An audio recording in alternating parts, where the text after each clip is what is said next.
You're listening to The Globalist, first broadcast on the 25th of July 2024 on Monocle Radio. The Globalist, in association with UBS.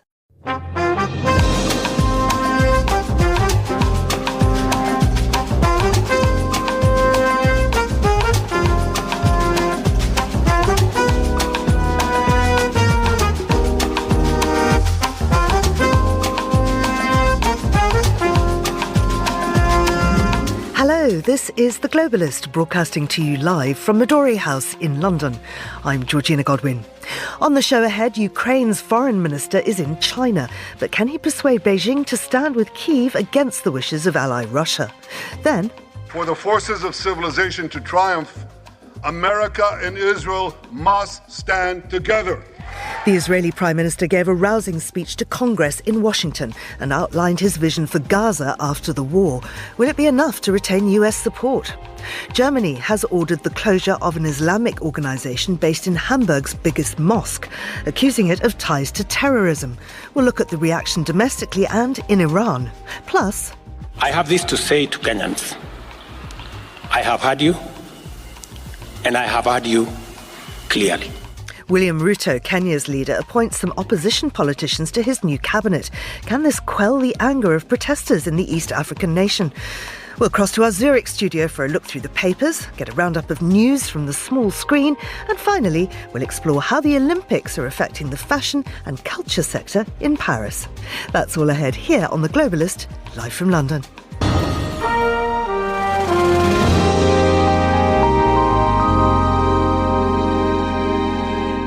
First, a look at what else is happening in the news.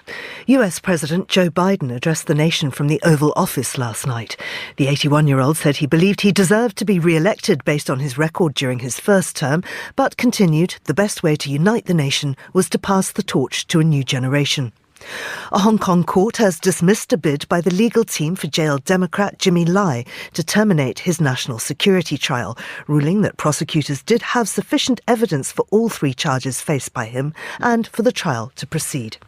And protesters demanding the US stop military aid to Israel hoisted Palestinian flags and burnt American ones outside Washington's Union Station in demonstrations against a visit by Israeli Prime Minister Benjamin Netanyahu. We'll have more on that story later on in the show. Now, though, Dmytro Kuleba, the Ukrainian foreign minister, is currently in China. Yesterday, he met with his opposite number there, Minister Wang Yi, in Guangzhou. It's the first time a Ukrainian foreign minister has visited the country since Russia's full-scale invasion of Ukraine, which has strained relations between the two. On Wednesday, Kuleba said he's seeking common ground with China on ending the war with its ally, Russia. Well, I'm joined now by James D. Brown, who's a professor of international affairs at Temple University's Japan campus. James, many thanks for coming on the show. How did this visit come about? Who instigated it? Yeah, I think that we see here mutual interests, but I think in terms of who really pushed this forward, I think it's more of the Chinese side. And I think in particular for Beijing, the concern was the language used by the West, by NATO, describing it as a decisive facilitator of Russia's war in Ukraine. And so to push back against that image, instead to present China as a neutral peacemaker and arbiter. For China, it's quite useful for the Ukrainian foreign minister to conduct this visit. Has there been an official readout of any results of the meeting? So far, it's somewhat vague. We see some tentative steps towards both sides talking about a greater kind of openness for talks. But I think what's most of interest here is preparations for the next Ukrainian-led peace conference. There was a recognition that the previous one in Switzerland in June did not meet with Ukraine's expectations, and that had a lot to do with China being seen as an obstacle to that process, not taking part. So the hope is for Ukraine that the next peace conference, China can instead play a constructive role. How important then is China to any solution to the war? Yeah, absolutely crucial, because whatever language you use, facilitator or not, China's continued close cooperation with Russia has been very much an essential condition for Russia to continue this conflict. That's very much to do with China's purchases of Russian energy, to do with their supply of dual-use goods, but also looking forward, it's seen that China will be absolutely vital in pushing Russia to make the concessions that would be necessary to eventually result in peace. And China actually came up with its own peace proposal, didn't it? Can you remind us of what they were saying? Yeah, so this was China's 12-point peace plan, which was put forward in 2023. And at the time, it was... I don't think it was very successful from Beijing's point of view because it was so vague. It wasn't really seen as a real roadmap to peace. It was instead just a number of talking points. And crucially for the Ukrainian side, although it did have some language about respecting sovereignty and territorial integrity, it did not have a call for the withdrawal of forces from Ukrainian territory. And of course, that is the absolute bottom line for Ukraine.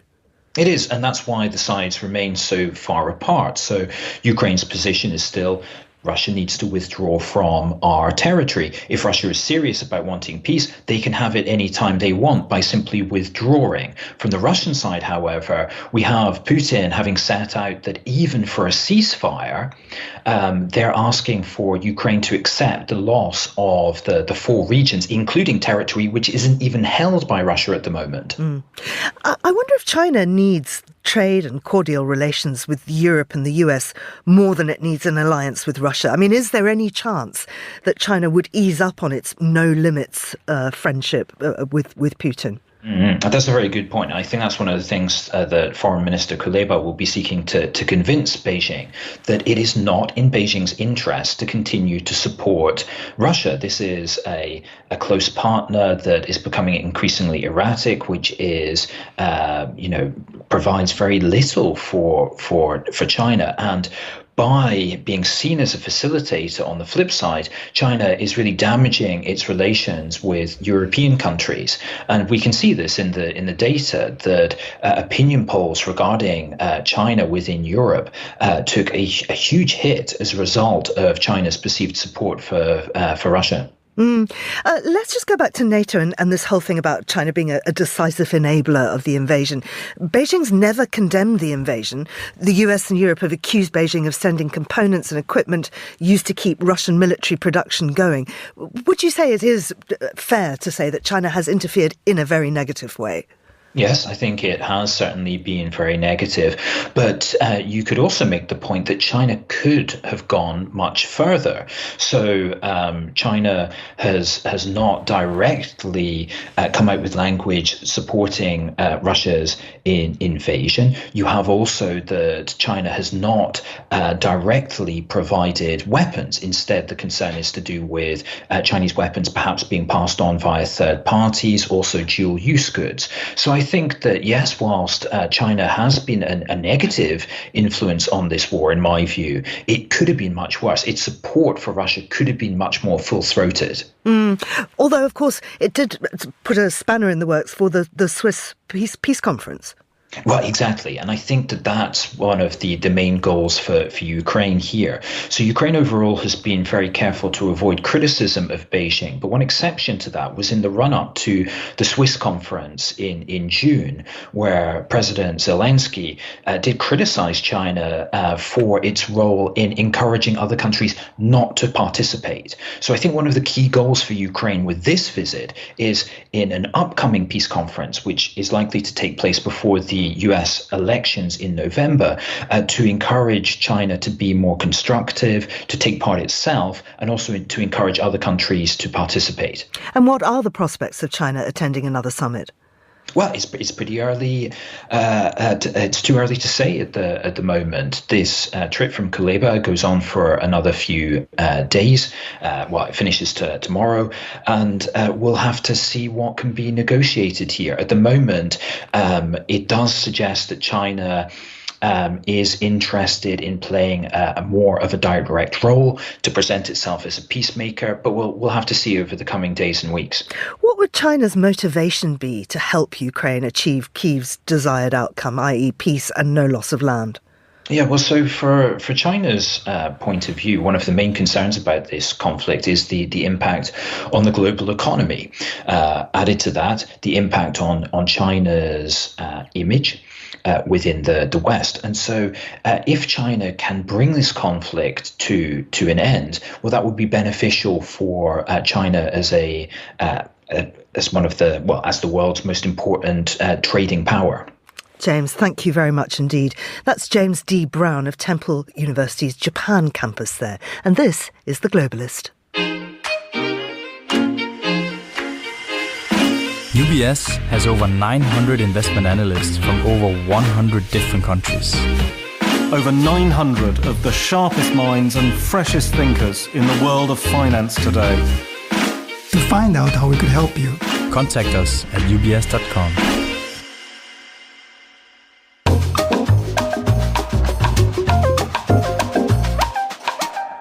It's 2:11 in Washington, D.C., 7:11 here in London.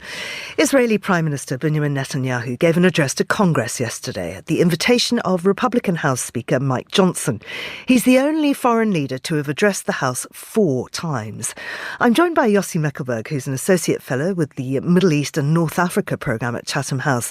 Yossi, many thanks for coming into the studio. Firstly, why has Netanyahu been invited so often, even more than Winston Churchill? Good morning. Yeah, Churchill had only 3 times the privilege and honor to speak. So, and I think Netanyahu will mention it quite a few times. I think he plays America and American politics better than probably most people. And we saw it yesterday with the, standing ovation time after time and the clapping at times that probably deserves more criticism. Of course, I think it's interesting to see that more than half of Democrats didn't attend. 100 members of the House of Representatives and 28 senators. Democrats, one didn't show up, and the one that showed up had a sign that didn't make him very happy. So I think this is the kind of, he plays the divisions in the US. That's why he got the invitation in the first place for Mike Johnson, because they play in American politics the conflict between the Israel and Palestinians and Israeli politics. And I think this is the sad thing about this invitation. Let's get a little flavour of the speech. So when Israel fights Hamas, we're fighting Iran. When we fight Hezbollah, we're fighting Iran. When we fight the Houthis, we're fighting Iran. And when we fight Iran, we're fighting the most radical and murderous enemy of the United States of America. And one more thing. When Israel acts to prevent Iran from developing nuclear weapons that could destroy Israel and threaten every American city, every city that you come from. Yossi, that seems to be the core of his message. Unless you support Israel, Iran will nuke America. Yeah, obviously, he's not wrong in everything that he says. It's because the world right now is in one of its most fragile and volatile positions, and there are conflicts then. But the binary way that he presents it, the way that he tries to put it in very, the parity between the United States and Israel, forgetting actually the United States gave Israel $12.5 billion to fight the war in Gaza without victory. So he's got about great victory. And Israel is being in the forefront. It doesn't use even worse words. It's a civilization against barbarism. This is it's not even new, but he even come with more since the war in Gaza started.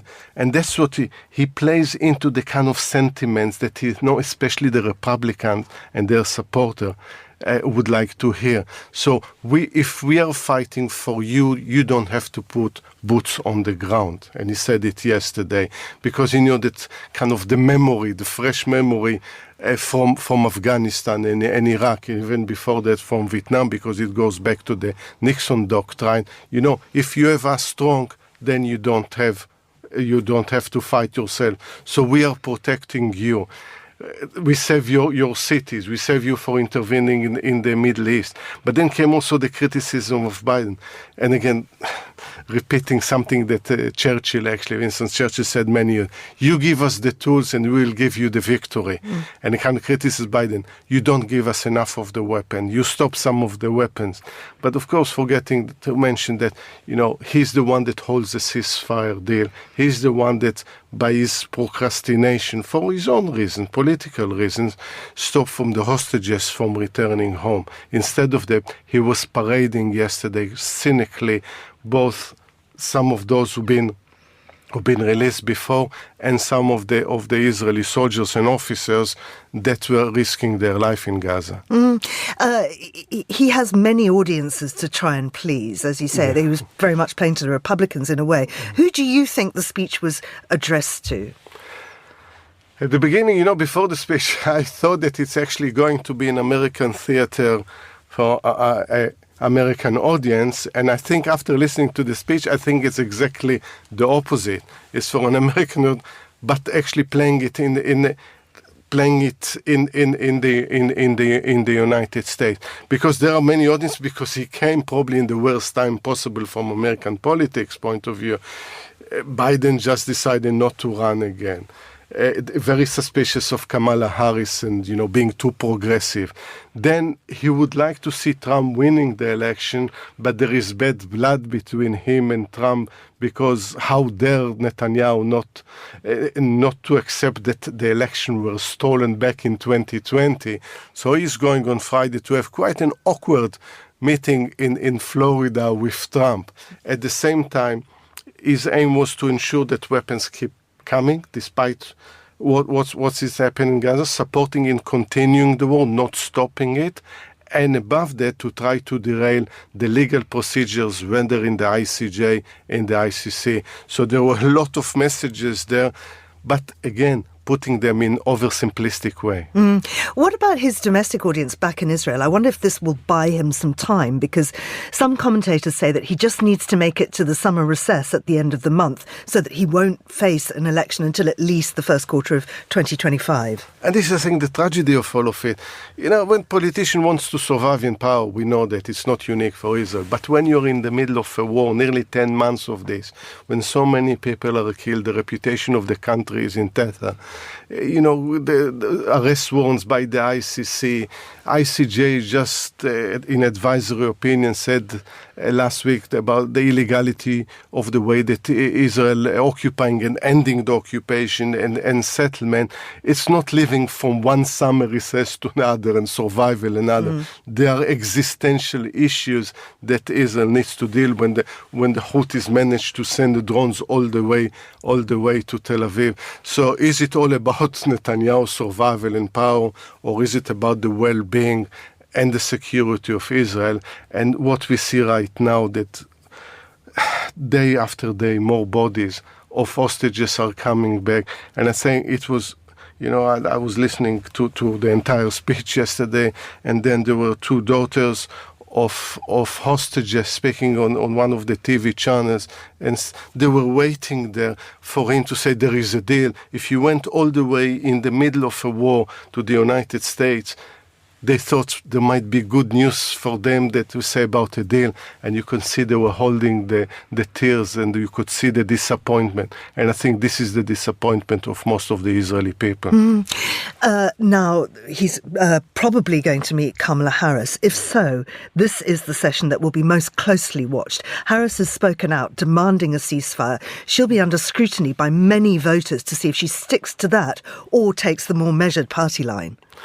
I think she will probably take, now that she is about to become the Democratic nominee, she will take probably a more measured. But you see, to think that calling for a ceasefire is not a measure, after so many people killed, after the destruction that created, and harming American interests, this is the measured the measured step to take, the policy to take right now to the United States, because what's happening now, I think harms Israel interests, harms Palestinian interests, regional interests, but it harms American interests if this continues. It divides the United States.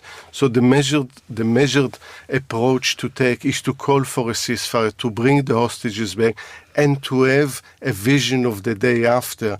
And I hope Kamala Harris will talk about at the same time. Kamala Harris is a friend of Israel and supports Israel's security. And has a Jewish husband. But I think the most important thing is, we reversed now the way that I think we should look at international relations. If supporting a country to continue a never-ending war is to be a friend, instead of ending it and look at the peace beyond the war is not being a friend. And I think this is the message, not only from Kamala Harris, but with more vigor from President Biden. He did lay out a somewhat utopian view of the day after for Gaza. It's interesting you put it as utopian. I thought it's almost a non-vision of it. De-radicalization.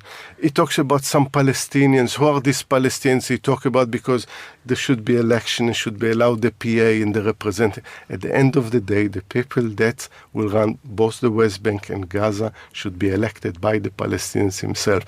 It's not for Israel to decide who are the leaders of the Palestinian. It's not for the international community, as the Palestinians don't decide for Israel and the international community who are their representative. So it will be an authentic representation of the Palestinians with the support of the region, and I hope there will be for the day after a strong regional flavor. And Yossi, just before you go, there were protests. Yeah. Many protests in Washington.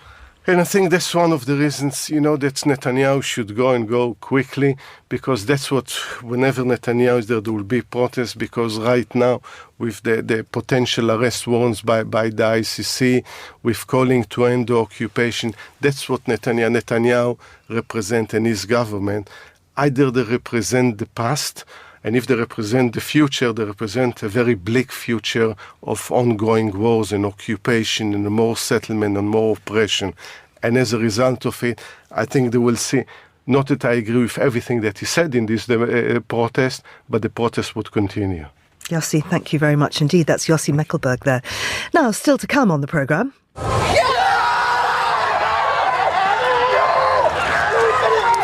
time is a dream for Tom Daley and Matty Lee. Great Britain have a gold medal in the diving pool. Oh my God. Viewers in the UK could be missing out on special Olympic moments like that one from Tokyo.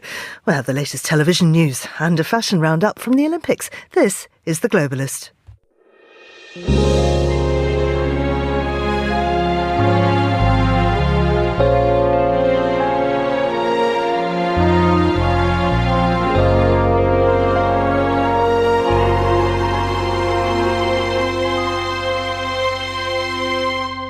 It's 7:22 here in London, that's 8:22 in Zurich, and we'll continue now with today's newspapers. Joining me from our Zurich studio is Gorana Gurdic, who is a senior researcher with the Swiss and Euro-Atlantic security team at the ETH, Zurich Centre for Security Studies. Welcome to you, Gorana. Many thanks for coming on the show. We've just been talking about Netanyahu in Washington. Can you tell us how that's being covered in the international press? Yeah, great question, and really probably the top news this morning in most of the media, not just in the United States, but also here across the pond, so to speak. I think that overall, the way that the coverage is moving in terms of this speech is that there is nothing really that was unexpected. And I think for those sort of countries and leaders who have been more supportive of the two-state solution and thereby more critical of Netanyahu, there was not really a lot that he could have said to basically diminish their broader support for Israel, but at the same time maintain that sort of contempt for the way that Netanyahu has been governing now, and especially in these past couple of months. I think that the preemptive reaction that is worth noting is actually something that happened a week ago, and that was Ursula von der Leyen's speech when she basically was running to secure the support from the European Parliament for her second term as the president of the European Commission. And in it, I think it was very clearly spelled out what the sort of EU stance that this commission is going to push is going to be. And it is very unequivocal and clear in that the EU is supportive of the two-state solution, that basically it is supportive of some sort of effective Palestinian authority, and that EU will keep on allocating resources for that particular goal. Staying with America, of course, Biden gave his first speech since dropping out. He didn't really address the elephant in the room, though. He didn't talk about why he was dropping out. Well, he did say that he reveres the office, but he loves the country more. And this is sort of where it started and stopped. I think that there was a lot of sort of pre-speech kind of signaling from the administration, from President Biden's associates, where they were saying that President Biden definitely didn't do that because of any health concerns, but because it was becoming abundantly clear that path towards 270 electoral college votes was becoming increasingly narrow, if not impossible. And I think the way that the speech was framed really around the choice between democracy and kind of moving forward versus moving backward, hate, division, and so on, that was resonating all throughout the speech, and also had some very potent references to the history and how some of America's leaders in the past actually decided to make this very selfless act and not stay on, including the very first president, George Washington. So I think that that speech, while it didn't necessarily speak to his own sort of personal kind of battles that were going on, if we are to believe all the reporting, all the way until basically the very announcement, it did provide, I would say, a very strong rebuke of what we've been hearing from the Trump campaign ever since, and something that I think we are going to see a lot more of in the coming months, of this sort of lame duck presidency, is the calls from the Republicans that President Biden should step down, because if he's unable or unfit to campaign, that he definitely should be not sitting as a president. And hence his reticence, I imagine, to say he's going because he's ill or old. Absolutely. Yeah. More presidential news. This time it's all about trash. Yeah, so this is not going to be a segment on recycling and kind of putting your waste into separate bins, which I can tell you in Zurich is a big thing. And I think that when I saw the news coming out of Korean Peninsula, I think that that was the first thing that I was shocked by. But on a less lighter note, this is all about geopolitics, and it is part of this cross-border barrage of trash balloons, basically, that North Korean regime has been sending into South Korea as a way to respond actually to what South Koreans normally do, sending balloons with pro-democracy sort of leaflets, or sometimes even some sort of miniature kind of packages of aid. This time around, the way that North Koreans have decided to respond to this is by filling balloons filled with trash, essentially. And just overnight, what we've heard from South Korea is that the presidential compound in Seoul has been hit with one of these balloons with a bag of trash. So, more to watch there.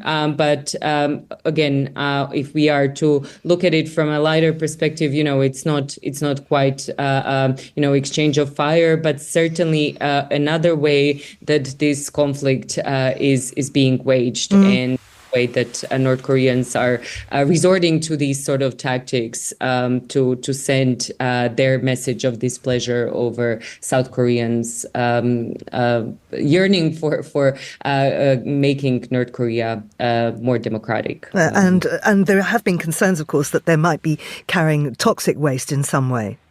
Absolutely, because some have been indeed filled with old batteries, with even manure. There were reports in some of the media, but more recently, it's just been a lot of waste paper, some plastics, and similar. Now, the real life succession. Yes. Tell us about this story. And cue the music, if you can do that, because I think, as a fan of the show, I think that soundtrack is still unbeatable. Look, whether it's kind of life imitating art or art was in the first place imitating life, because we know that the screenwriters got a lot of inspiration from the Murdoch family, if not kind of tried to transpose it entirely into this kind of more fictionalized depiction of a family drama with a elderly media kind of mogul and his children in a fight. But what New York Times has been doing is providing a very deep coverage of the intrigues within the Murdoch family, because 3 out of the 4 eldest Rupert Murdoch's children are now very sort of openly against their father, who wants to change some terms of the trust that he put that would give all of them a share of votes into basically navigating how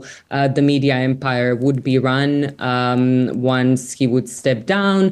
And what they have signaled is that they want to take the broader sort of News Limited, Fox Media, and so on into a more moderate sort of territory, as opposed to just one of them, Lachlan Murdoch, who is basically seen as the heir apparent, who is more sort of true to that conservative agenda that these Murdoch-owned outlets have been known for. And now we are just getting some first sort of front row seats, I would say, kind of details on the intrigue of how this is going, and how basically Rupert Murdoch is trying to cut off the remaining 3 children, so James, Elizabeth, and Prudence, from the ability to have that say. As you say, season 2 coming up shortly. Absolutely, bring your popcorn. Gorana Gergich in Zurich, thank you very much indeed. Now, here's what else we're keeping an eye on today. US President Joe Biden addressed the nation from the Oval Office last night. The 81-year-old president said he believed he deserved to be re-elected based on his record during his first term, but continued the best way to unite the nation was to pass the torch to a new generation. His vice president, Kamala Harris, will likely stand in his place. Since Biden's decision to step down, Harris has pulled in broad support across the Democratic Party and revitalised its election campaign. A Hong Kong court has dismissed a bid by the legal team of jailed Democrat Jimmy Lai to terminate his national security trial, ruling that prosecutors had sufficient evidence for all 3 charges faced by him and for the trial to proceed. If convicted, he could face a life sentence. And protesters demanding the US stop military aid to Israel hoisted Palestinian flags and burnt American ones outside Washington's Union Station in demonstrations against a visit by Israeli Prime Minister Benjamin Netanyahu. Less than a mile away, police used pepper sprays on some of thousands of pro-Palestinian protesters who gathered outside the US Capitol while Netanyahu spoke to Congress. This is The Globalist.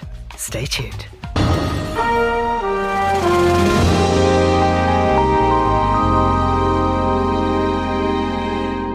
The Imam Ali Mosque, known locally as the Blue Mosque, is one of Germany's oldest, and it's operated by the Islamic Centre Hamburg, or IZH. However, IZH has now been banned by German authorities for propagating extremism. Well, joining me now is Andrew Bulkley, who's a journalist and co-founder of 20% Berlin, a newsletter for Berlin's expat population. Andrew, many thanks and welcome to Monocle Radio. What is the history of the Islamic Centre Hamburg? Oh, the mosque was actually built in the 60s by Iranian tradesmen that were doing business in Hamburg and just wanted a place to worship. But over the years, it developed into something more extremist, and it's been under observation by the Anti-Constitution Office here in Germany since 93, I believe it is, because they've been spreading radical Islam and, more importantly, anti-Semitic beliefs throughout Germany. It's not just in Hamburg, it's also in Berlin and Munich. Mm-hmm. So what exactly did the Interior Ministry say when they announced this ban? Because they were very careful around the wording. Well, you have to be very careful. You have to be very specific to be able to do something of this nature. It's a pretty drastic act. Their main point is that this isn't just a moschee. It's really sort of a diplomatic arm of the Iranian regime, and that Iran is using it to spread radical Islam in other parts of the world. And that really it's just a part of Iran. It's not an independent religious organization. And what has been the local Islamic community's response to the war in Gaza and then to the closing down of this mosque? I think it's been sort of similar as anywhere in the world, the war in Gaza. It's pretty polarizing, and it falls along religious lines, I think, throughout the world. So it's no different here in Germany. Closing down the mosque, everywhere there's moderates hate radicals because it makes them look bad. So I think middle of the road Muslims here in Germany are glad that the moschee is finally gone. People that have Iranians that are living in exile in Germany for years have been telling the German government that the Blue Mosque is not what it pretends to be, just a center for worship, that it's a center for propaganda. And so the exile Iranians are glad that this is closed. And I think that moderate Muslims are also glad that this is a black guy that's been removed. And how has Iran reacted? Iran is, of course, irate. They called the ambassador in Tehran in to have a discussion about why Germany is doing this. And, of course, this is a much bigger step. This isn't just that they're saying, hey, you guys cannot meet anymore. They have confiscated the mosque. There was apparently 100,000 euros in cash in the mosque. That now belongs to Germany. So this mosque now belongs to Germany. Probably a lot of other real estate throughout Germany that belonged to the Islamic Center now belongs to Germany. So Iran's not happy. They just lost some pretty valuable property and also a pretty valuable outlet for spreading hate. I understand that a German-Iranian citizen is on death row in Iran, which obviously Germany condemns. And I wonder if this just plays into a wider situation between the two. This obviously plays into a wider situation. I don't think it has much to do with the citizen on death row. I think it has a lot more to do with the war in Gaza. Germany has been pretty much cracking down on any protest against Israel when anti-Semitic slogans are used. And I think that this crackdown on the Blue Mosque is definitely a part of that Germany said, hey, a lot of this hate is coming out of the Blue Mosque. We've been observing it for 30 years. Maybe it's time to finally take action. What do you think prompted them then? Why do it now? I think it's directly connected to protests against Israel, that they were figured out where a lot of the propaganda was coming from, where a lot of the pressure to go out on the streets and protest was coming from, and probably also a lot of the money behind the protests. They probably were investigating crimes related to the protests against Gaza and found that the finger always pointed back at the Blue Mosque and said, okay, if we're ever going to do it, then now is the best time. I've seen photos of the building. It's beautiful. What will happen to it now?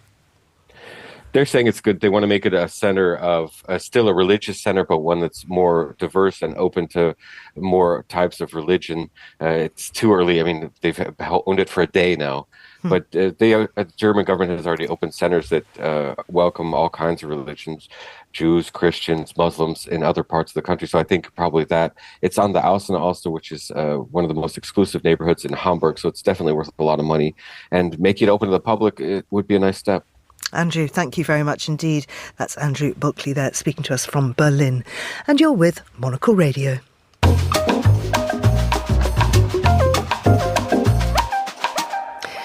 fortnight ago, Kenya's President William Ruto scrapped most members of his cabinet at the height of protests against proposed tax hikes and government corruption.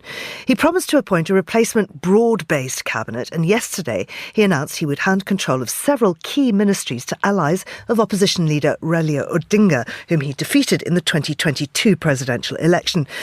But the public is still angry. Many of the sacked ministers have been reappointed, and the protests continue as the largely youth-led movement calls for Ruto's resignation. Well, let's get more now from Tara O'Connor, who's founder and executive director of Africa Risk Consulting, a pan-African consulting company. Tara, welcome back to the show. Who are these new cabinet ministers? Well, I think they seem to be technocrats. The most important one of them is a chap called John Mbadi, who was the former chair of the Orange Democratic Movement, which is the movement that was founded by veteran opposition leader Raila Odinga. So it does seem to be that William Ruto is reaching out again to the loser of the last elections 2 years ago to form the broad government of national unity sort of thing to face the current crisis. And how do opposition supporters of Odinga and indeed his political allies feel about this? Well, I think the really critical thing is the new Gen Z, as they're calling them, opposition youth that have got no leadership, really, that they are organised by social media. The protests are coming together by social media, and they resoundingly reject. They really reject this. What they're calling is just another coalition of the corrupt, if you like, and they point to that this seems to be the pattern of the past, and we have seen this twice before. When the country gets into a crisis, a political crisis, a similar political crisis, all that the government has seemed to have done is to bring Ruto and the opposition into government in some manner. We saw it in 2007 when you had a massive crisis when the elections were basically sort of failed and led to some political violence that killed about 1,200 people. And then in a sort of peace deal brokered by the late Kofi Annan, they brought this government of national unity. Then again in 2017, after the Kenya Supreme Court annulled elections of the presidential election, then ordering a rerun, then again Raila Odinga's team were brought into government to kind of restore peace and order. But I don't think that will wash with the Gen Z protesters this time. And I mean, we're seeing similar protests now in neighbouring countries. Can you just tell us a little about that? Yes. I mean, what's very interesting is that this has seemed to, this youth movement, very connected on social media, really opposed to the sort of long-standing political order that you see in Uganda, that you see in Kenya. We're also seeing it affect political change as far away as Zambia.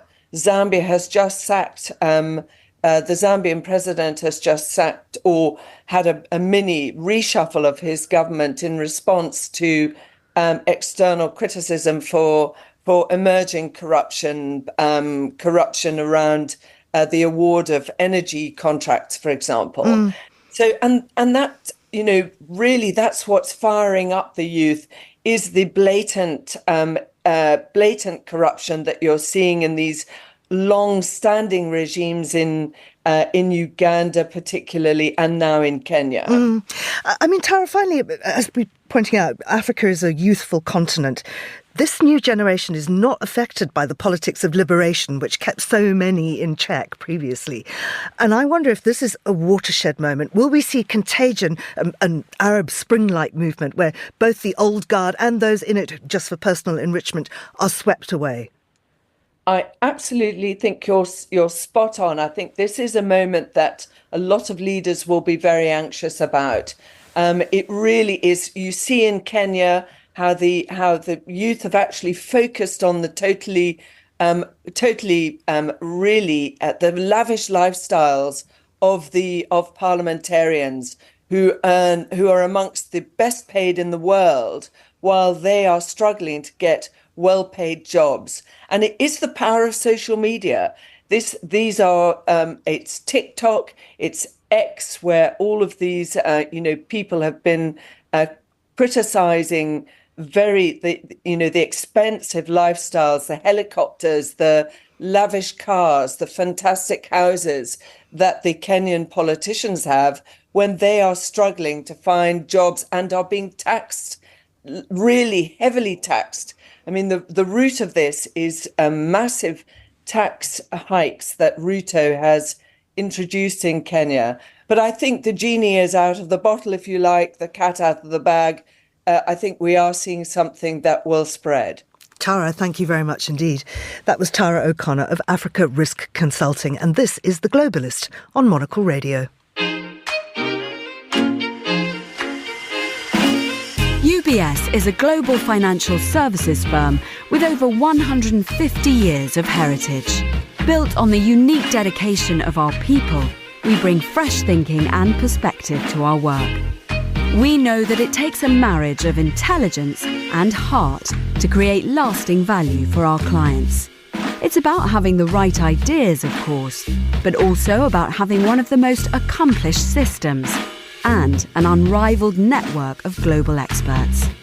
That's why at UBS, we pride ourselves on thinking smarter to make a real difference. Tune in to The Bulletin with UBS every week for the latest insights and opinions from UBS all around the world.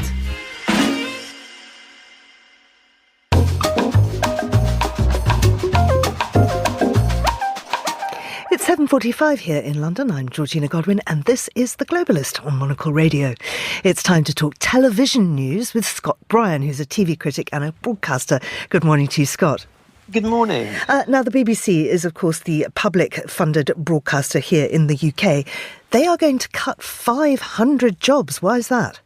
Well, I mean, it's essentially just down to the fact that they're receiving less money. I mean, they had their annual report earlier this week. It's kind of the time of year in which you're able to transparently see kind of how the BBC is doing and compare it to a whole lot of metrics. And I think what is evident are kind of several things that are happening really at the same time. You're having still the BBC having some of the most popular programmes in the UK. I think 7 out of the 10 most watched shows over the course of the last year were on the BBC. It's still very much a focal point for some of the biggest events in the country, be that the general election, be that Glastonbury recently, the big music festival.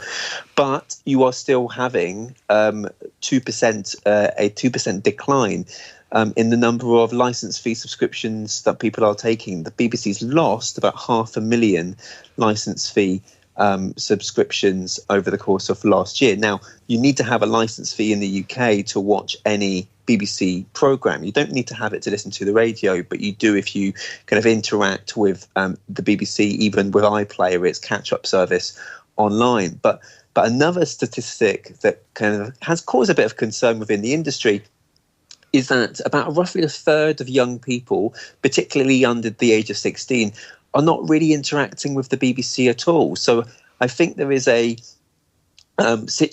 situation developing in which a generation of younger people, those people who are much more likely to maybe go onto Netflix or Amazon, which have much deeper pockets, are just not seeing the BBC is really for them. And it's also become a political row, hasn't it? I mean, the government under the Tories opposed public funding of the organisation.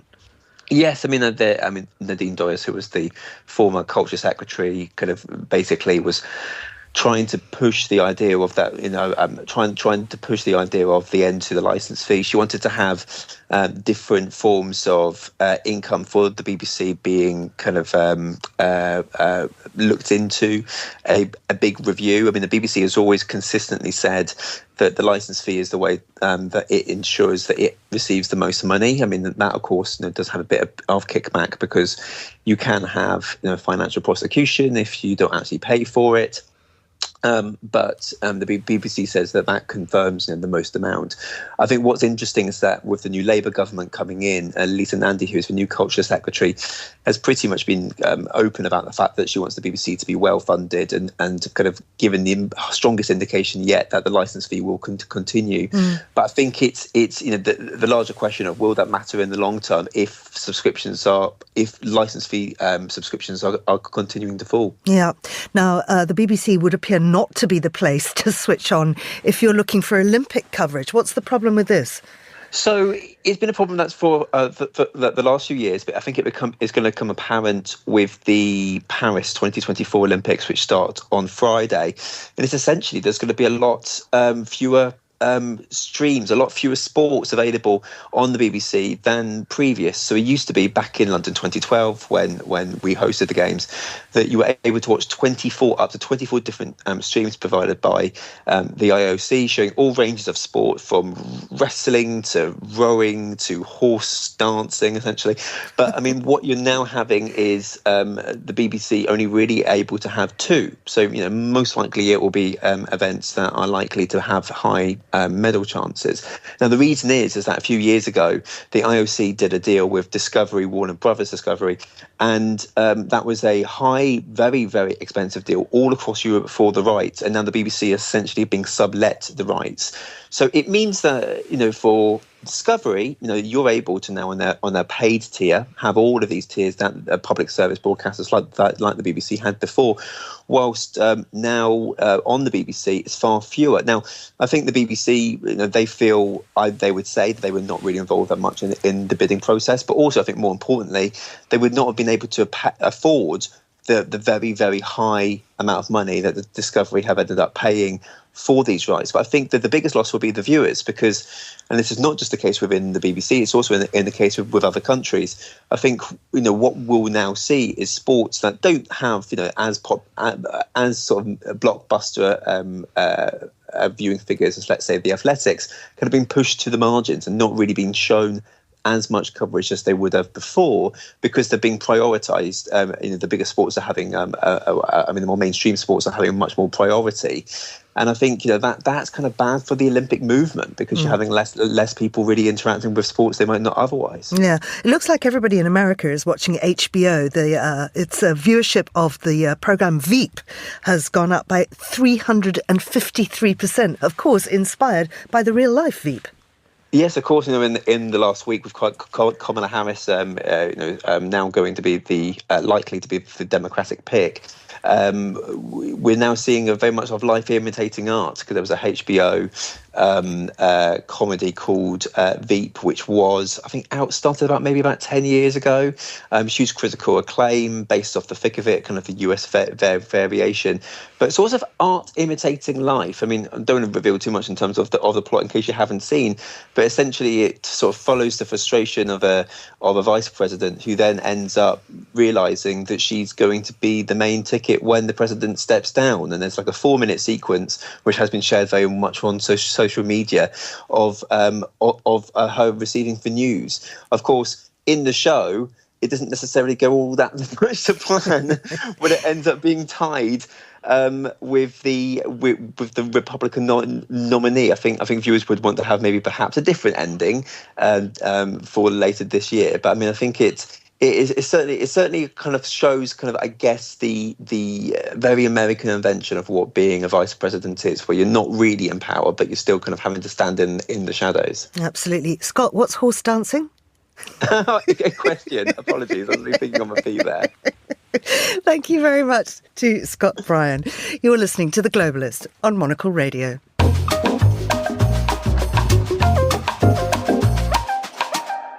Finally, we're in Paris, as is most of the world, as the city continues its preparations to host the Olympic and Paralympic Games. The opening ceremony is happening in just a little bit over 24 hours, and that, of course, taking place on the River Seine. But how has the hosting of the Games impacted the fashion and cultural sectors? Well, for more on this, I'm joined by Dana Thomas, who's a journalist and the author of Fashionopolis, The Price of Fast Fashion and the Future of Clothes. Good morning to you, Dana. Good morning. Now, there is a problem, possibly. This is a threatened strike. Yes, well, Vive la France, vive la France. Yes, the French, we've all known that this was going to be a looming problem, that the unions were going to take advantage of this and really squeeze the government into doing what they want. And so to do this, the government's been negotiating with unions nonstop, paying people extra for the work because, normally people do not work in August. Thank you very much. And, and they were paying cops, they were paying, everybody.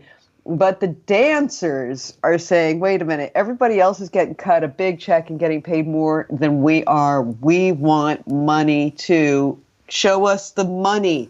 So they're threatening to not perform during the opening ceremony, and they have been not performing during the rehearsals until they get the money. Of course, the French government's going to give them the money. They always do. They always cave on these things because it's like, listen, all right. It's just, it's union blackmail once again. This is how we live in France. Yes, yes. I'm sure when they do dance, it'll be amazing. I've heard it will be in midair. Well, that's what we do in France too. We defy gravity. Let's have a look at Caring because they're issuing a profit warning. They are not defying gravity. No. And yeah, they're having lots of troubles. The Chinese apparently have decided that they're kind of over luxury fashion and luxury shopping. They're turning to, I don't know what else, but they're turning away from luxury shopping, and we're seeing the impact now on the numbers from the luxury groups. So Caring yesterday reported its second quarter sales fell by 11%, dragged down primarily by the flagship unit Gucci. Now, Gucci's been in flux for some time. They fired their designer and then moved him over to Valentino. So I can't quite figure out what that's about. But they replaced him with somebody who just isn't quite measuring up. At least it's not giving the heat that the brand needs. And so they're just collapsing, and the company's now issuing a profit warning, like it's going to keep going down. The group's first half operating profit fell by 42%. This is a big drop, and this comes one day after LVMH also announced that they're having troubles and that they're having they only had a growth of 1%. In absolute terms, and they had missed their analyst forecast of 3 to 4% organic growth. Now, still growing 1% is okay, but it's not what they've been used to, which has been sort of 8-10%. And so they're all saying that this is a big sign that we're entering in sort of a cold period for luxury, and I think we're going to see some store closings, and I think we're going to see some more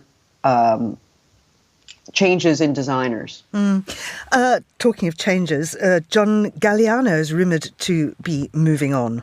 Yes. And in fact, I reported this on my Substack newsletter last March. February. I'd already heard about this then, that he is not, it is reported that he's not going to renew his contract at Margiela. He's had 2 5-year contracts, and that he's speaking with LVMH and seeing if there's a place for him back in the group. And there's a basic reason for all this. It's part of a concerted effort by LVMH to rehabilitate John Galliano, because as they saw with their big Dior blockbuster exhibition that went to the V&A, that started at the Art Deco, traveled around the world, John's clothes, his archives have a lot of value. And if he's still a pariah, you can't really look like a very honorable company making money off his clothes while still casting him aside. So they're trying to figure out how to bring him back into the fold. Plus his mentor and champion, the Vogue editor, Anna Wintour, would like to see him back in the center because she wants to have his retrospective at the Metropolitan Museum of Art. She believes he's the best designer we've ever had in 50 years. So they're trying to rehabilitate his image. They did the documentary High and Low. They were supposed to be the exhibition at the Met, but then when the attacks in Gaza happened in October, then having somebody who had been fired from his job for anti-Semitism just didn't sit well with the board at the Metropolitan Museum of Art. But they're trying to figure out how to bring him back. So there's talk he may even go back to Dior. Dana, thank you very much indeed. That's Dana Thomas in Paris there. And that's all we have time for on today's show. Thanks to our producers, Vincent McAviney, Chris Chamak and Carlotta Ribello. Our researcher, Sana Jamani, and our studio manager, Tamsin Howard. After the headlines, there's more music on the way and the briefing will be live at midday in London. The Globalist will return at the same time tomorrow. I'm Georgina Godwin. Thank you for listening.